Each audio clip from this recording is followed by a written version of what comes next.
Les médicaments contenant de la codéine seront désormais délivrés uniquement sous ordonnance. La ministre de la Santé a pris hier un arrêté dans ce sens. Elle veut empêcher la mauvaise utilisation de ce médicament, notamment de la part des jeunes. Et d'importants travaux sur la route nationale 1 à Bemao vont entraîner de fortes perturbations sur le trafic routier ces 2 prochains week-ends. Quelles seront les déviations mises en place? Les explications d'Isabelle Hameau sont à venir. Et c'est demain qu'aura lieu le Caribbean Beauty Festival à la Casa à Bemao. L'événement dédié aux cheveux naturels, devenu incontournable. C'est avec un grand plaisir que j'accueillerai l'une des 2 organisatrices de l'événement, Naïka Pichi. Et journée festive aujourd'hui sur la plage des Amandiers à Sainte-Rose. Les organisateurs du TGVT avaient organisé une journée off à l'occasion de faire la fête en marge de la compétition et de se reposer pour les skippers. Bonsoir, bienvenue sur ATV Guadeloupe, je suis ravie de vous retrouver et nous ouvrons cette édition avec cet incident qui s'est produit aux alentours de 15 h dans un immeuble situé à Sonis-aux-Abîmes. Une petite fille de 2 ans est tombée du 3e étage de l'appartement de sa grand-mère. Prise en charge par les secours, elle a été évacuée aux urgences pédiatriques du CHU de Pointe-à-Pitre. Fort heureusement, son pronostic vital n'est pas engagé.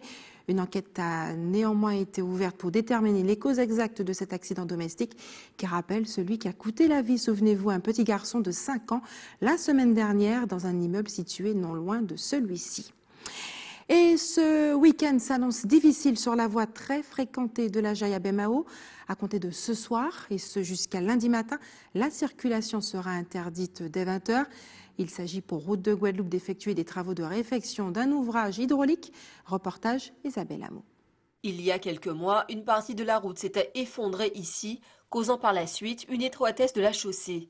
Ce week-end, les travaux de réfection de l'ouvrage hydraulique sur la RN1 débuteront. Les travaux de ce soir consisteront, enfin de ce soir et de ce week-end, il faut bien le voir, consisteront à ouvrir une brèche sur cette chaussée-là, extraire l'ancien équipement qui est inopérant, puisque c'est un équipement qui avait été installé il y a plus de 30 ans lors de la construction de la route, et puis le secteur a bien changé du point de vue urbain depuis lors. Donc les volumes d'eau n'ont rien à voir, enfin les volumes d'eau instantanés n'ont rien à voir avec ceux qu'ils étaient. Donc l'ouverture d'une brèche de façon à poser une batterie de 2 buses de grande dimension, donc 1000 mm, 1 mètre, donc à 5 mètres de profondeur, bien orienté. Ensuite, reconstituer, donc poser des supports en dessous et dessus, reconstituer le corps de chaussée et remonter jusqu'à la dernière couche, enfin jusqu'aux dernières couches constituées d'enrobés. La circulation sera donc interdite dès ce soir 20 h et ce jusqu'à lundi matin 5 h sur la RN1 de la Jaille dans le sens Bemao-Pointe-à-Pitre.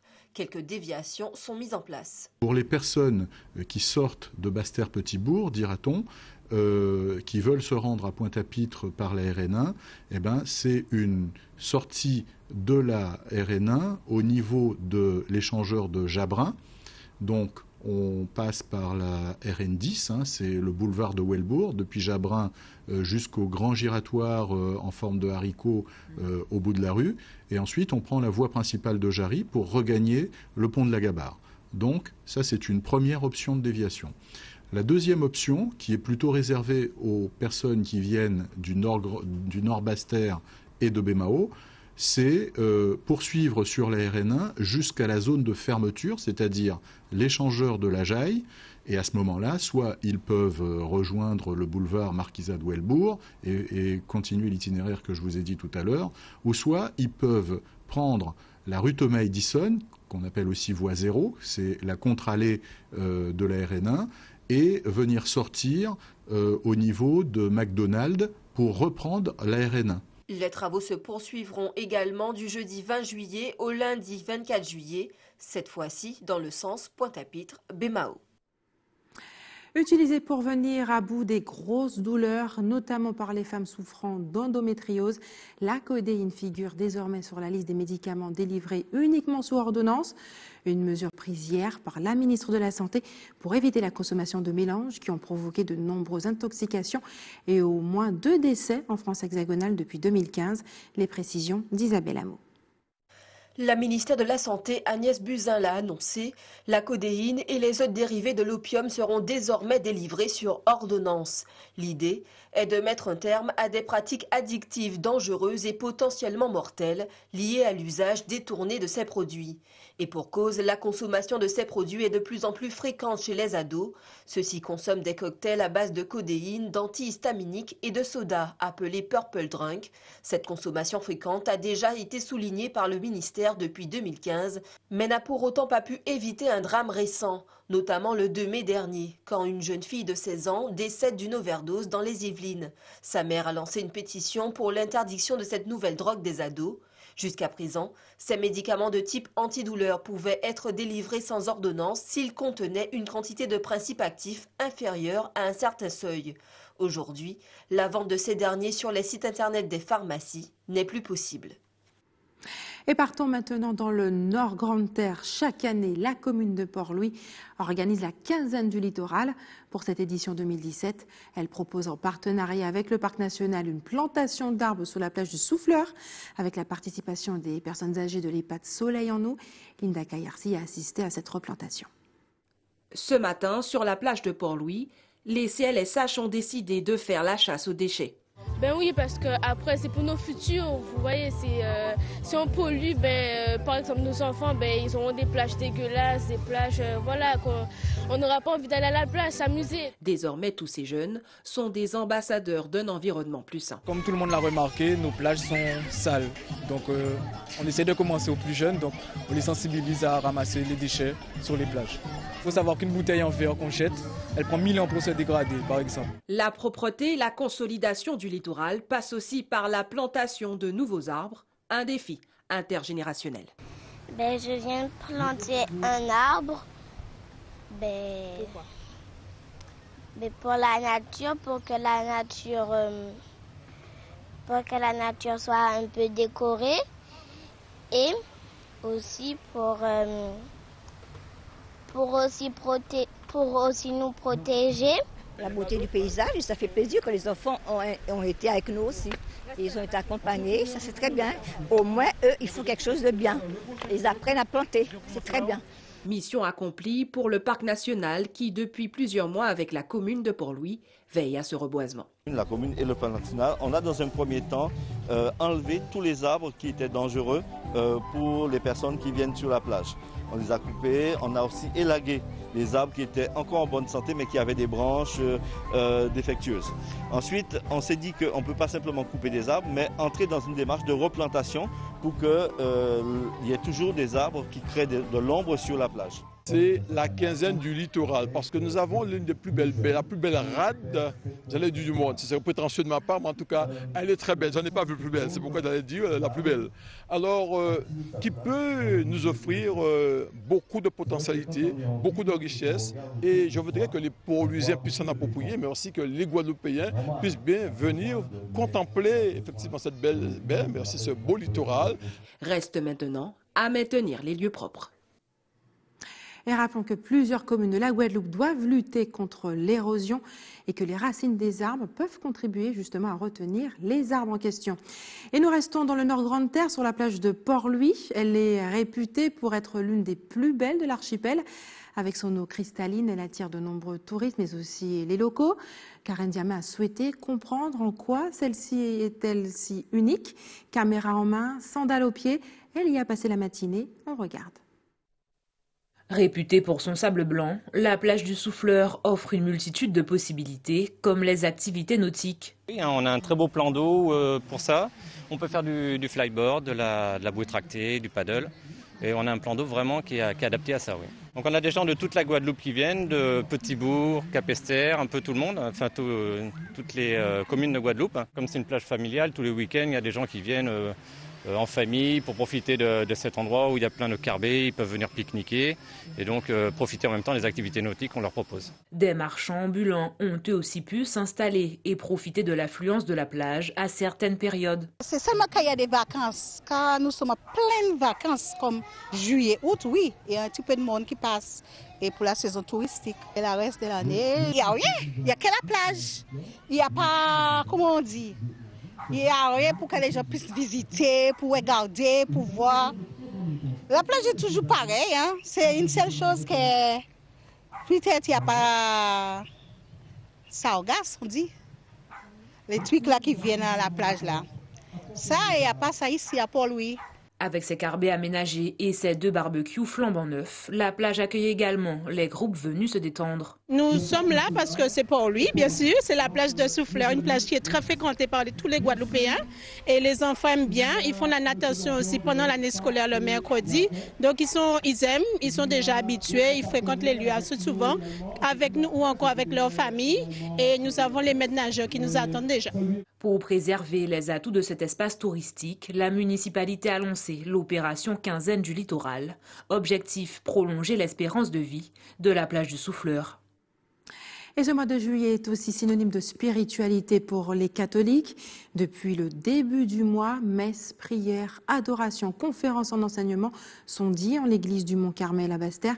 Une neuvaine qui précède la traditionnelle procession qui aura lieu ce dimanche à travers les rues du chef-lieu en l'honneur de Notre-Dame du Mont-Carmel. Reportage Karen Diama.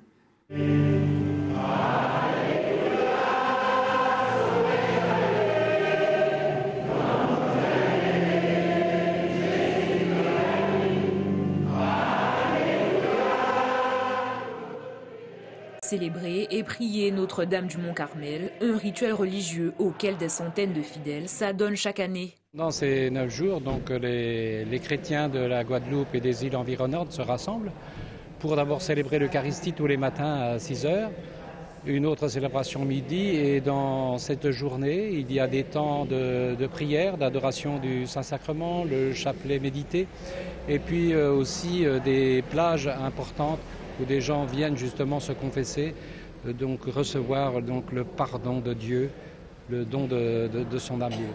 Pour Monette, fidèle chrétienne depuis son plus jeune âge, les bienfaits de cette neuvaine ne sont plus à démontrer. Ça m'a apporté beaucoup de choses et comme la Vierge fait des miracles, et moi je pense qu'il y a des miracles qui ont été faits dans ma vie par rapport à la Vierge. La Vierge a toujours fait des miracles, ça a guéri de pas mal de gens qui sont malades.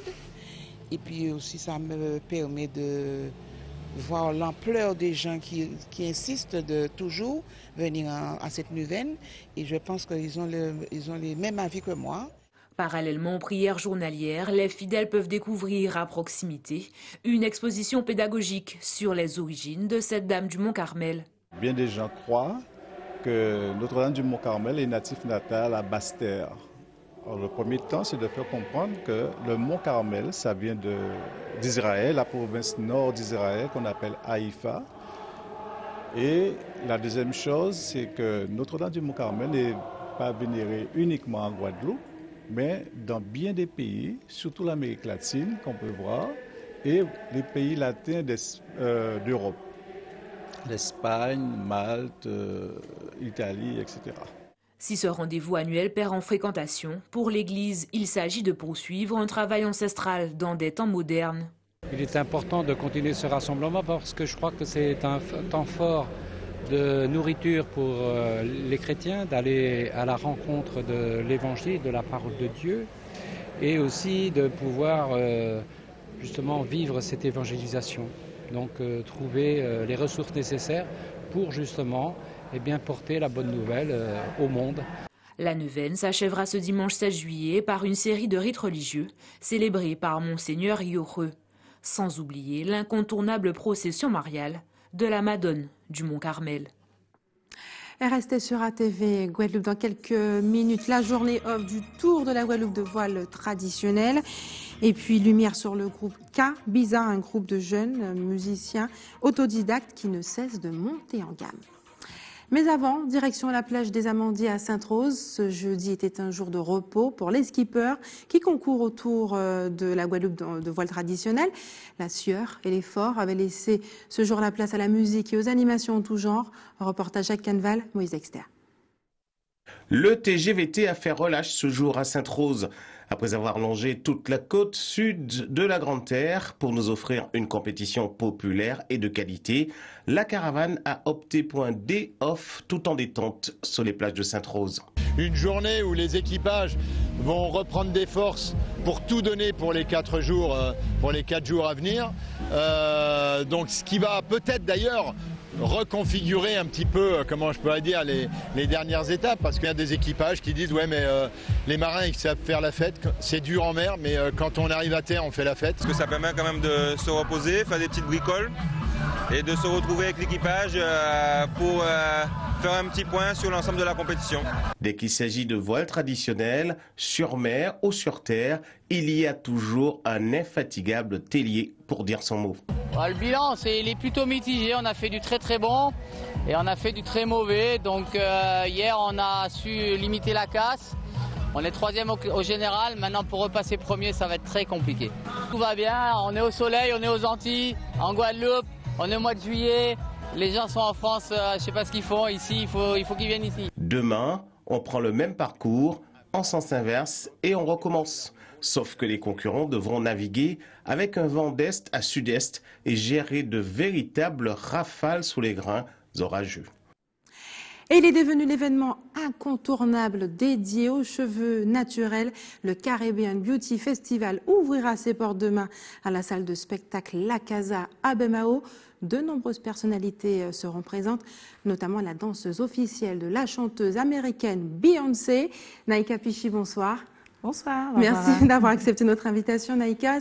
Nous sommes ravis de vous recevoir pour parler de cet événement qui est devenu incontournable en Guadeloupe. Toutes les filles en parlent, notamment sur les réseaux sociaux. Oui. De nombreuses personnalités ont été invitées, je l'ai dit. Sandra Bisson, première dauphine de Miss France, juste avant le sacre de Corinne Coman. Et puis l'une des danseuses officielles de Beyoncé. La danseuse principale de Beyoncé depuis 10 ans. Qui attire tout le monde. Elles sont impatientes. C'est demain à la Casa. Quels seront les moments forts de cette manifestation? Les moments forts seront bien évidemment les conférences qui ont des thématiques donc diverses et variées, sur tout ce qui est développement personnel, estime de soi, entretien du cheveu naturel, cosmétique naturelle, la santé, nutrition. Et puis bien, on a aussi voulu axer sur tout ce qui est donc beauté. Donc on aura des petits concours de mode. Donc vous êtes invité le public à venir nombreux, avec vos plus belles tenues, avec vos coiffures les plus audacieuses pour gagner des prix.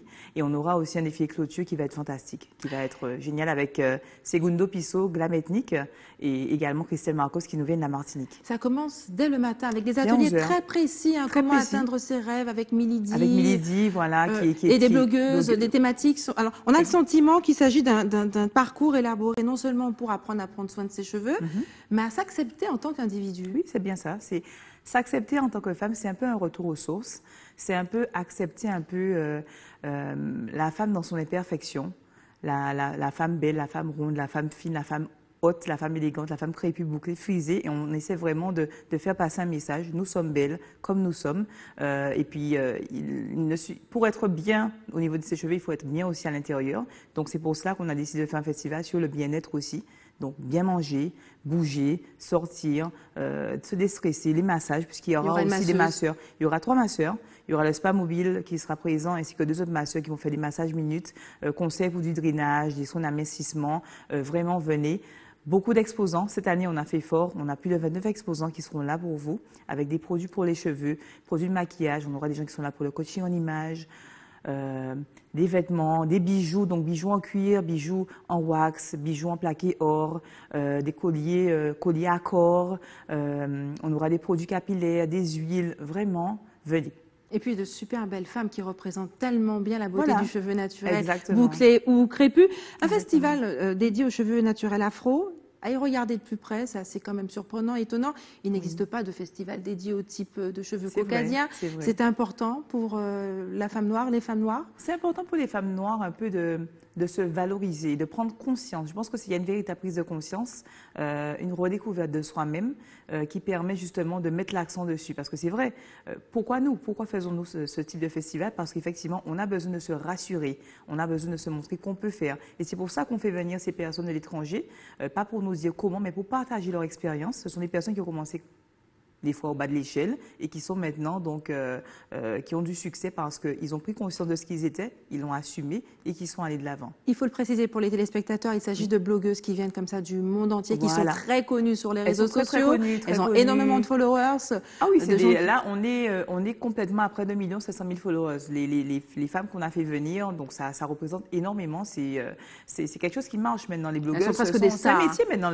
Voilà, blogueuses sont des stars. Voilà, donc certaines vivent de ça, d'autres ont d'autres activités donc similaires. Mais au-delà de cela, ce qui est intéressant, c'est que ces personnes que vous voyez, vous, comme des stars, ont hâte de venir en Guadeloupe, ont hâte de vous découvrir, de partager avec vous, d'échanger, de voir un petit peu comment est-ce que nous, on vit.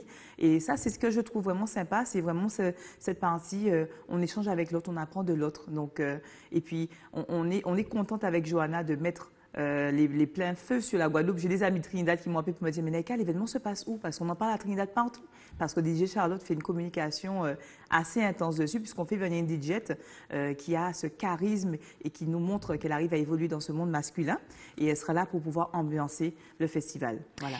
Il y a quelques années, Naïka Pichi, votre avis là-dessus, la sociologue Juliette Smeralda a publié un ouvrage très connu qui est sorti en 2005, Peau noire, cheveux crépus, l'histoire d'une aliénation. Partagez-vous cette analyse, l'idée que l'homme noir a été complètement dépossédé de sa personne, de ce qu'il est, au niveau de l'incarnation de sa peau, de ses cheveux? Ben oui, on nous a souvent dit, même nous très jeunes, que les cheveux défrisés étaient mieux que les cheveux crépus. Donc très tôt, petit, on n'arrivait pas, nous, à s'accepter comme on était. On n'avait même pas le désir de se coiffer, c'est-à-dire qu'on choisissait la facilité, alors qu'on a de très très beaux cheveux. Au niveau de la couleur de peau aussi, ça se sent.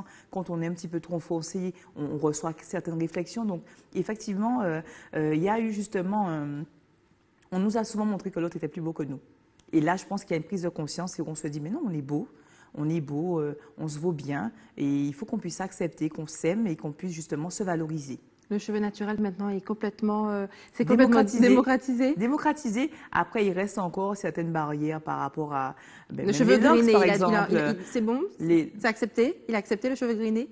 Pas par tous, mais en tout cas, les personnes qui le portent, je pense que maintenant abordent fièrement ce terrain-là. C'est-à-dire que je sens beaucoup plus de fierté maintenant quand je vois les femmes avec des cheveux naturels. Elles portent leur afro aisément. Moi, ça me fait plaisir d'aller dans une réunion et de voir une femme avec un afro et puis son tailleur. Vraiment, c'est valorisé différemment. Donc, on doit continuer sur cette lancée-là. On doit continuer à s'affirmer, à se montrer comme on est, de manière à ce que nos enfants, parce que c'est aussi des exemples pour nos enfants, hein, des enfants qui posent des questions, maman, voilà quoi. Avant, c'était vraiment, maman, quand est-ce que tu me défrises les cheveux? Il faut aussi que nos parents prennent plaisir à coiffer les cheveux de nos enfants, à trouver des produits adaptés pour pouvoir ne pas leur faire mal, des outils adaptés également, regarder les tutos, se renseigner auprès des spécialistes qui seront d'ailleurs au Caribbean Beauty Fest, de manière justement à leur apprendre à aimer cette culture du noir. Il faut qu'on apprenne à s'aimer. Merci Naïka Pichi d'avoir accepté de répondre à nos questions ce soir. Maintenant, parlons d'un groupe de musique, Kabiza. Est-ce que vous connaissez? Non. Alors, c'est un projet à la base qui a été créé avec un projet d'insertion par la musique. Plusieurs jeunes ont décidé de créer leur groupe de balle en balle. La formation est montée très vite en gamme. Aujourd'hui, le succès est là. Également, les sollicitations en découverte tout de suite avec Linda Kayarsi.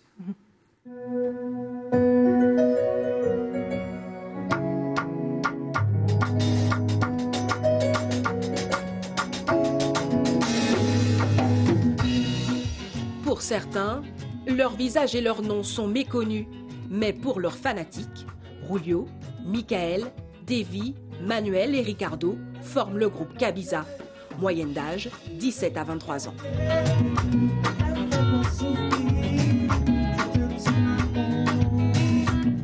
Donc Kabiza, c'est parti d'une idée de mon père, parce qu'au début, je devais jouer avec un monsieur qui fait de la begin. Ensuite, Ricardo est venu, comme Davy, voilà, c'est le bouche à oreille. Davy lui a demandé s'il voulait venir et tout. Et comme mon petit frère a vu que bon, on a commencé la musique, donc il s'est dit que pour lui aussi il voulait pratiquer. Donc il est entré en tant que guitariste. Puis Manuel, qui nous avait vu jouer à Hans Bertrand, donc a dit à ses parents qu'il voulait absolument rentrer dans le groupe, que c'était vraiment quelque chose qui l'intéressait. Donc il a appris la basse en à peine 3 mois et puis voilà, maintenant il est avec nous. Leur répertoire musical, le zouk, la biguine ou encore le compas. Le rythme dans la peau, ils ont déjà accompagné des artistes tels que Rudy Gustan ou encore Eric Nedrit. Oui, ça surprend parfois le public, surtout les gens qui nous ont jamais encore vus. Vu que ce sont des jeunes, ils ne s'attendent pas à ce genre de musique. Les répétitions, on essaie de faire comme on peut par rapport au travail et à l'école aussi. On essaie de faire au moins une répétition par semaine. La musique pour ces jeunes Mouliens, une véritable passion. Également auteurs et compositeurs, ils ont déjà 2 albums à leur actif. Je vais vous présenter les 2 albums qu'on a sortis. Celui-ci il est sorti en 2012. Vous voyez, on était plus jeunes quand même. Ça fait un petit moment. Et puis celui-là, c'est en 2016. Puis bon, qui ça? Ça fait 7 ans, je pensais pas. J'ai jamais pris de cours. Puis voilà. Je pensais pas que j'aurais joué tout ça de temps et tout. Avec les vacances, les prestations vont s'enchaîner pour Kabiza. Eh bien, les prestations, ça se passe un peu partout de la Guadeloupe, même en dehors de la Guadeloupe, comme on était en Martinique, à Saint-Barth, à Marie-Galante, aussi sur Paris. Les prestations, on essaie d'assurer, chaque prestation qu'on fait, on essaie d'assurer pour que ça nous ramène d'autres prestations, que les organisateurs voient. Leur ambition en 7 ans d'existence, poursuivre sur leur lancée et peut-être un jour atteindre les sommets comme Kassav et pourquoi pas enflammer la scène du Zénith.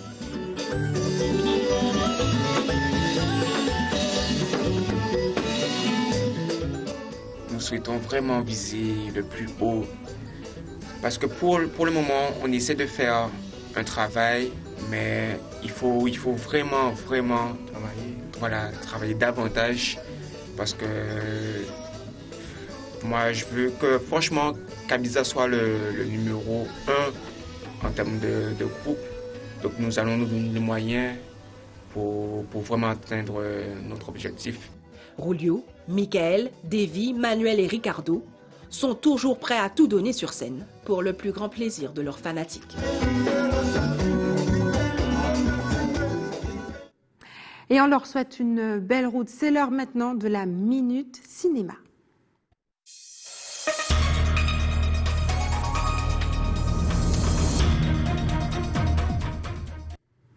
Et le dernier Spider-Man revient sur nos écrans. Spider-Man I'm Coming, qui signifie retour à la maison. Le super-héros qui arrive à l'âge de l'adolescence redécouvre peu à peu sa nouvelle identité, mais un nouvel ennemi le menace, le vautour, qui va mettre en danger tout ce qui compte pour lui. On regarde tout de suite la bande-annonce.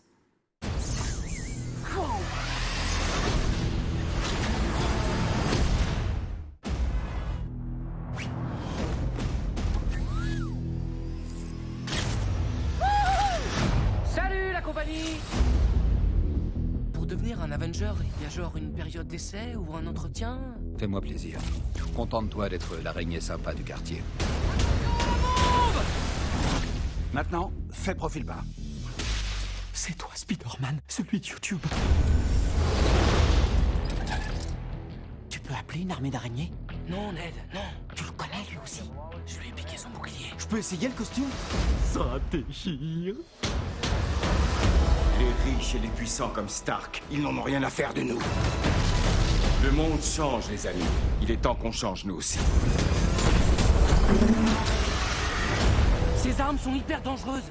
Écoute, Peter, oublie ce monstre volant. Il y a des gens pour gérer ce genre de choses. Le ferry pour les armes illégales était à 10h30. Vous l'avez loupé?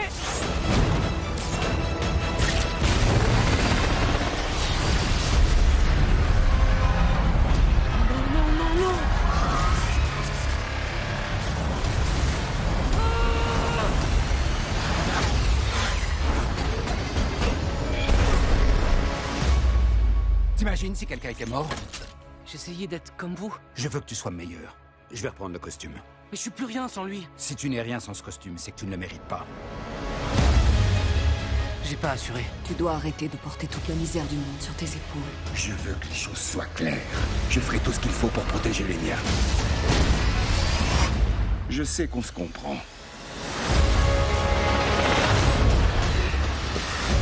Tu n'es pas sur ma route. Sinon je te tuerai, toi et tous ceux que tu aimes. Mes amis sont là-haut. Ce type est là, quelque part. Va falloir que je m'en occupe.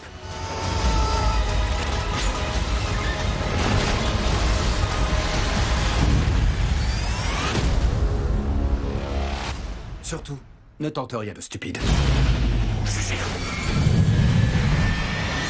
C'est clair? Ouais.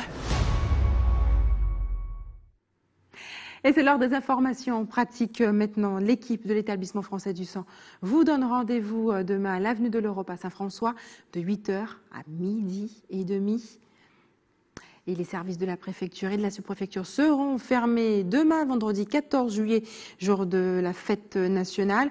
Une réouverture est prévue la semaine prochaine, le lundi 17. Et également une fermeture que vous pouvez d'ailleurs anticiper le vendredi 21 juillet. Et enfin, si vous avez des informations à nous communiquer, n'hésitez pas à nous appeler au 60 11 2 fois. Et voilà, c'est la fin de notre édition locale et régionale. Mais avant de se quitter, je vous rappelle les principaux titres de ce jeudi 13 juillet. Les médicaments contenant de la codéine sont désormais délivrés uniquement sous ordonnance. La ministre de la Santé a pris hier un arrêté dans ce sens. Elle veut empêcher la mauvaise utilisation de ce médicament, notamment de la part des jeunes. Et d'importants travaux sur la route nationale 1 à Bemao vont entraîner dès ce soir de fortes perturbations sur le trafic routier ces 2 week-ends prochains. Les déviations seront mises en place, mais cette situation va durer jusqu'à lundi. Et c'est demain qu'aura lieu le Caribbean Beauty Festival à la Casa Bemao, l'événement dédié aux cheveux naturels devenu incontournable. C'est avec un grand plaisir que j'ai reçu ce soir l'une des 2 organisatrices de l'événement, Naïka Pichi. Et puis, journée festive aujourd'hui sur la plage des Amandiers à Sainte-Rose. Les organisateurs du TGVT avaient organisé une journée off à l'occasion de faire la fête en marge de la compétition et de se reposer, surtout pour les skippers. Merci d'avoir choisi ATV Guadeloupe. On se retrouve demain à 18h50. D'ici là, je vous souhaite une belle soirée.